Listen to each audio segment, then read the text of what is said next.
Good evening to all my friends. Facebook live में सबको नमस्ते।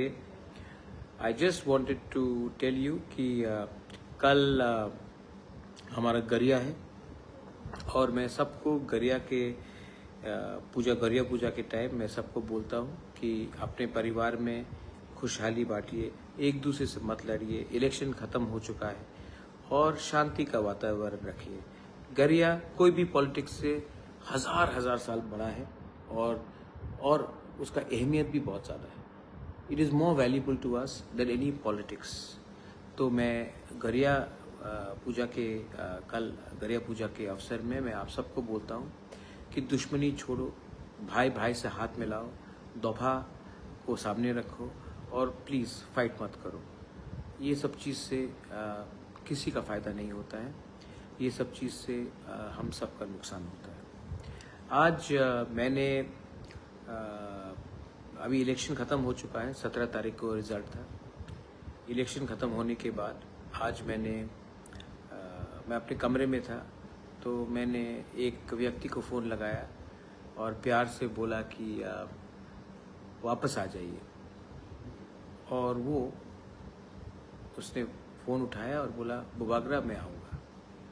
और मुझे बहुत अच्छा लगता है। देखिए, मैंने हमेशा कहा है नफ़रत हारेगा, प्यार जीतेगा। और जो लोग मुझे छोड़ के गए वो भी मुझे प्यार करते थे, लेकिन हमको भी उनको, अगर मैं राजा हूँ सच में, तो as a king you should have a big heart. तो आज मैंने फ़ोन किया और वो शाम को राजबाड़ी आए और अभी भी मेरे साथ बैठे हैं। एनी गेसेस कौन है वो वापस बीजेपी को छोड़कर मेरे पास आ गए हैं और वो मेरे बगल में बैठे हैं। कोई गेस करना चाहता कौन है? नमस्ते बोल दो अनंत बाबू। अनंत देवर्मा आए मेरे पास, मुझे सॉरी बोला। उनका उम्र है, मैंने कहा सॉरी बोलने का दरकार नहीं है, गलती सबसे होता है। इनको किसने खेला मुझे मालूम है, किसने पैसा ऑफर किया और किसने धोखा दिया मैं जानता हूँ, लेकिन है तो अपना तीपरा सा। तो मैंने सब चीज़ को मत रोइए, डोंट बी इमोशनल, दुखी हो रहा है।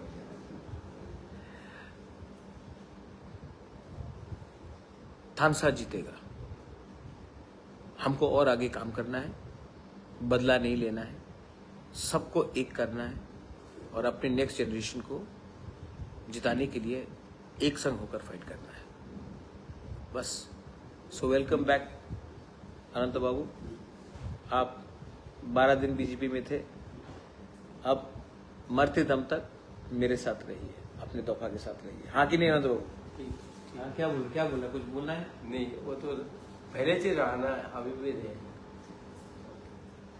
God bless you, love you all. और कल अगेन मैं आप सबको अपील करता हूँ, वायलेंस बंद कीजिए, कुछ नहीं होगा। सब लोगों को घर जाने दीजिए। जो लोग अभी भी बाहर है, अपने गांव से बाहर है, उनको गांव वापस जाने दीजिए। उनको गरिया में पार्टिसिपेट करने दीजिए। ये ठीक नहीं है। ईश्वर के घर में हम सब एक हैं। उनको अपने गांव में जाने दीजिए और गरिया में पार्टिसिपेट करना दीजिए और उनके ऊपर कुछ मारपीट या गाली गलौज मत कीजिए, ठीक है? अगर आपका राजा माफ़ कर सकता है, दिल बड़ा करके सबको ला सकता है, तो आपको भी ये करना चाहिए। बेलाइनो हम बाय और कहा।